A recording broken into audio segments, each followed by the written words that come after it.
పుట్లగూడెం బల్లకట్టు కాడకు వచ్చామండి. బల్లకట్టు వేయట్లేదు, బండి అదన్నా ఒడ్డు మీద పెట్టాను.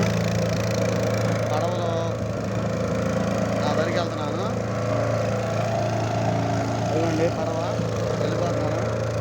పక్కన పడవలో అదరికి పుట్లగూడెం అదరికి తెలంగాణ వైపు వెళ్ళిపోతున్నాను, అగ్గేపేట వైపు. ఇదిగోండి అక్కడే డ్రైవరు నేను పడవ ఒకటే మాట్లాడుతున్నాను. ఒక్కడికే వస్తున్నారు, వెళ్ళిపోతున్నాను. అది అదైనా కొండ మీదకి వెళ్ళాలండి. ఆ కొండ మీదకి వెళ్ళిన తర్వాత ఆ కొండ మీద ఉంటారు జనం, అటు వెళ్ళాలి. చూస్తున్నారు కదా, పడవలో ఒక్కడినే వెళ్తున్నాను.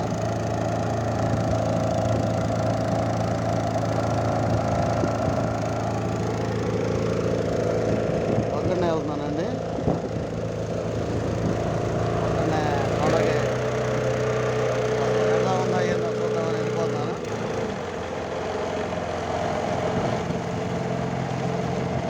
గురు ఎన్నింటి దాకా ఉంటారు? సాయంత్రం పూట 5 దాకా ఉంటారా? 5 దాకా ఉంటారంట.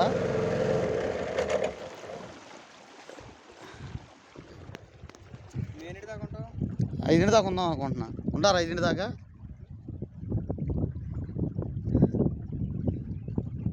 ఏమన్నా దొరుకుతున్నాయి బాసు ఇటు? మా వాళ్ళు వచ్చారు, అదన్నీ కూర్చొని కొండ ఒకటి ముందే వస్తున్నారు. ఇప్పుడు అదరికి పోతా ఉండరని వస్తున్నా. వాళ్ళ దగ్గర ఛార్జీలు కూడా లేవు.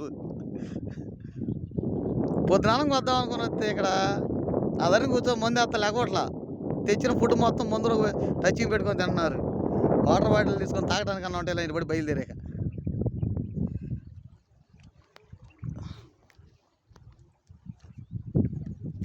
గట్టుకు వచ్చామండి దగ్గరికి.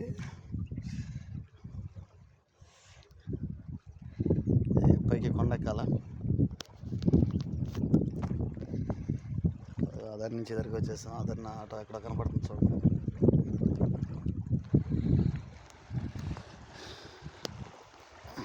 గట్టుకు దగ్గరకు వచ్చేసాము.